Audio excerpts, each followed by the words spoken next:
യുവാക്കൾക്കെതിരായ ലൈംഗിക ആരോപണങ്ങൾ ഉന്നയിക്കുകയും അതുവഴി അവരുടെ ജീവിത സാധ്യതകളെ വഴിമുട്ടിക്കുകയും ചെയ്യുന്ന സ്ത്രീകളുടെ കഥകൾ ഒരുപാട് പുറത്തു വന്നിട്ടുണ്ട്. ആരോപണം ഉന്നയിക്കപ്പെടുന്ന പുരുഷന്മാർ സമൂഹത്തിന് മുൻപിൽ കുറ്റവാളികളായി ചിത്രീകരിക്കപ്പെടുകയും അതേസമയം ഉന്നയിച്ച സ്ത്രീ അതിജീവിതയായി നിലനിൽക്കുകയും ചെയ്യുന്നത് ഒരു ശരിയായ കാര്യമല്ല.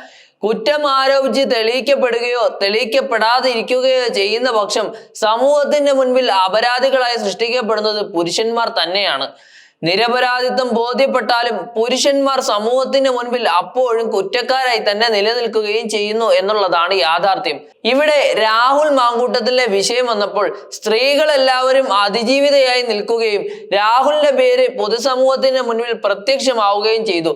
കുറ്റം തെളിയുന്നതിന് മുൻപ് തന്നെ രാഹുലിനെ കുറ്റക്കാരനാക്കി ചിത്രീകരിക്കാൻ പൊതുസമൂഹം തയ്യാറാകുന്ന അന്യായമായ രീതി ഒരിക്കലും അംഗീകരിക്കാനാവാത്തതാണ്.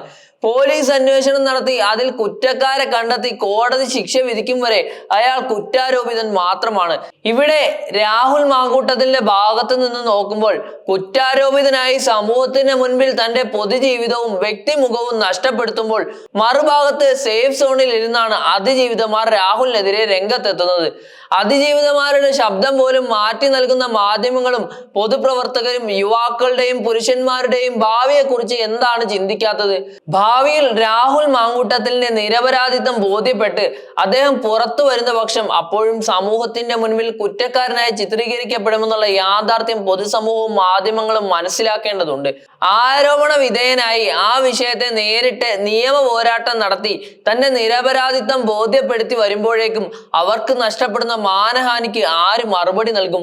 രാഹുൽ മാങ്കൂട്ടത്തിലെ വിഷയത്തിൽ മാത്രമല്ല, കേരളത്തിന്റെ അഭിവന്ദ്യനായ മുൻ മുഖ്യമന്ത്രി ഉമ്മൻചാണ്ടിയുടെ കാലത്തും അദ്ദേഹത്തിന് എതിരെ വന്ന ആരോപണങ്ങളിൽ പിൻകാലത്ത് കഴമ്പില്ല എന്ന് കണ്ടെത്തുകയും അപ്പോഴും സമൂഹത്തിന്റെ മുൻപിൽ അദ്ദേഹം കുറ്റക്കാരനായി തന്നെ നിലനിൽക്കുകയായിരുന്നു. രാഷ്ട്രീയ മേഖലയ്ക്കപ്പുറം സിനിമാ മേഖലയിലും ഇത്തരം ആരോപണങ്ങൾ നിലനിൽക്കുന്നുണ്ട്. മലയാള സിനിമയിലെ ജനപ്രിയ നടനായ ദിലീപിന് നേരെ നടന്ന ആരോപണങ്ങളും അതിനുശേഷം അദ്ദേഹം അനുഭവിച്ച കരിയർ ബാക്കും ഇതിന്റെ പ്രധാന സംഭവങ്ങളിൽ ഒന്നാണ്. എല്ലാ സമയത്തും സമൂഹത്തിന്റെ മുൻപിൽ കുറ്റക്കാരായും തെറ്റുകാരായും ചിത്രീകരിക്കപ്പെടുന്നത് പുരുഷന്മാർ മാത്രമാണ്. ഒരു പുരുഷനും സ്ത്രീയും പരസ്പര സമ്മതത്തോടെ അവരുടെ സ്വകാര്യതയിൽ ചെയ്തു കൂട്ടിയ കാര്യങ്ങൾ പിൻകാലത്ത് അവരുടെ ബന്ധങ്ങളിൽ വിള്ളലുണ്ടാകുമ്പോൾ അതിനെ മുൻനിർത്തി പുരുഷനെതിരെ ഉപയോഗിക്കാനുള്ള ആയുധമാക്കി സ്ത്രീകൾ മാറ്റുന്ന സംഭവം ഇന്ന് സമൂഹത്തിൽ സാധാരണയായി മാറിയിട്ടുണ്ട്. ഇവിടെയാണ് സജി മഞ്ഞക്കടമ്പൻ പറഞ്ഞ വാക്കുകൾ പ്രസക്തമാകുന്നത്. രാഷ്ട്രീയ മണ്ഡലത്തിൽ തന്റേതായുള്ള കയ്യൊപ്പുകൾ പതിപ്പിച്ച് യുവാക്കളുടെ ഇടയിൽ തരംഗമായി പാലക്കാട് നിന്നും വിജയിച്ചു വന്ന രാഹുൽ മാങ്കൂട്ടത്തിൽ ഈ വിഷയത്തെ എല്ലാം തന്നെ വളരെ ധൈര്യപൂർവ്വം നേരിട്ട് മുന്നോട്ട് പോവുകയാണ്. തന്റെ നിരപരാധിത്വം ബോധ്യപ്പെടുത്തുന്നതിന് വേണ്ടി അദ്ദേഹം MLA സ്ഥാനം പോലും രാജിവെക്കാൻ തയ്യാറാകുമ്പോൾ അദ്ദേഹത്തിന് നിരപരാധിത്വം വളരെ വ്യക്തമാണ്. ഇടതും വലതും BJPയും കൂടി ചേർന്ന് രാഹുലിനെ ഇല്ലാതാക്കാൻ നടത്തുന്ന ഈ രാഷ്ട്രീയ നാടകം അവസാനിപ്പിച്ചേ മതിയാകൂ. രാഹുൽ മാങ്കൂട്ടത്തിൽ എന്ന യുവ രാഷ്ട്രീയ പ്രവർത്തകൻ ഇവർക്കെല്ലാം തന്നെ കടുത്ത വെല്ലുവിളി ഉയർത്തി തന്റെ രാഷ്ട്രീയ ജീവിതം മുന്നോട്ട് കൊണ്ടുപോവുകയാണ്. പാലക്കാടൻ രാഷ്ട്രീയക്കാറ്റ് വീണ്ടും അടിച്ചു വീശുന്ന ഈ സാഹചര്യത്തിൽ രാഹുൽ മാങ്കൂട്ടത്തിൽ MLA രാജിവെച്ചാൽ പാലക്കാട് മണ്ഡലം വീണ്ടും അനാഥമാകും. റെക്കോർഡ് ഭൂരിപക്ഷത്തിൽ പാലക്കാടൻ ജനത നെഞ്ചോട് ചേർത്ത മാങ്കൂട്ടത്തിലെ പാലക്കാടിന്റെ പടി കടന്നു പോകുമ്പോൾ ചോദ്യങ്ങൾ ഒരുപാട് ബാക്കിയാക്കി വെച്ചിട്ടാണ് പോകുന്നത്. രാഷ്ട്രീയ ജീവിതം അവസാനിപ്പിച്ച് തന്റെ രാഷ്ട്രീയ മണ്ഡലം ജതിൻ രാംദാസിനെ ഏൽപ്പിച്ചു പോയ സ്റ്റീഫൻ നെടുമ്പള്ളിയെ പോലെ ലോക്സഭയിലെ ഫാസിസ്റ്റ് വിരുദ്ധ പോരാട്ടത്തിന് നേതൃത്വം നൽകാൻ ഷാഫി പറമ്പിൽ വടകരയിൽ നിന്നും ലോക്സഭയിലേക്ക് എത്തുമ്പോൾ തന്റെ സ്വന്തം തട്ടകമായ പാലക്കാടിനെ രാഹുൽ മാങ്കൂട്ടത്തിന്റെ കയ്യിൽ ഭദ്രമായി ഏൽപ്പിച്ചാണ് ഷാഫി പോയത്.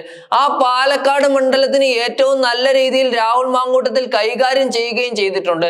അതിന്റെ ഏറ്റവും വലിയ ഉദാഹരണങ്ങളാണ് പാലക്കാട്ടിലെ അമ്മമാർ രാഹുലിനെ സ്വീകരിച്ച രീതി. അതിനാൽ തന്നെ പുരുഷന്റെ ജീവിതവും രാഷ്ട്രീയ ഭാവിയും സാമൂഹിക ജീവിതവും നശിപ്പിക്കുന്ന ഇത്തരത്തിലുള്ള കുടില ശ്രമങ്ങളെ സമൂഹം ഒറ്റക്കെട്ടായി തന്നെ നേരിട്ട് രാഹുലിനെ തിരിച്ചു കൊണ്ടുവരും എന്നുള്ളത് തീർച്ചയാണ്. കേരളം 2026 ഒരു ഇലക്ഷനെ നേരിടാൻ ഒരുങ്ങുകയാണ്. അതിന് മുന്നോടിയായി തദ്ദേശ സ്വയംഭരണ സ്ഥാപനങ്ങളിലേക്കുള്ള തിരഞ്ഞെടുപ്പ് ഡിസംബർ മാസത്തിലെത്തും. ഈ തിരഞ്ഞെടുപ്പുകളിൽ രാഷ്ട്രീയ നേട്ടം കൊയ്യാൻ ഒരു യുവാവിന്റെ ജീവിതം ബലിയാടാക്കേണ്ട കാര്യമുണ്ടോ എന്ന് LDFിനോടും UDFിനോടും BJPയോടും ചോദിക്കാനുണ്ട്. രാഹുൽ മാങ്കൂട്ടത്തിൽ ജനകീയനാണ്. ജനങ്ങളുടെ പ്രശ്നങ്ങൾക്ക് നേരിട്ട് ഇടപെട്ട് അതിൽ പരിഹാരം കാണുന്ന ഒരു യുവ രാഷ്ട്രീയ പ്രവർത്തകൻ. പെണ്ണൊരുമ്പെട്ടാൽ എന്തും സംഭവിക്കും എന്നുള്ളതിന്റെ ഏറ്റവും വലിയ തെളിവ് തെളിവാണ് രാഹുലിന്റെ ഈ രാഷ്ട്രീയ ജീവിതത്തിലെ വഴിത്തിരിവ്.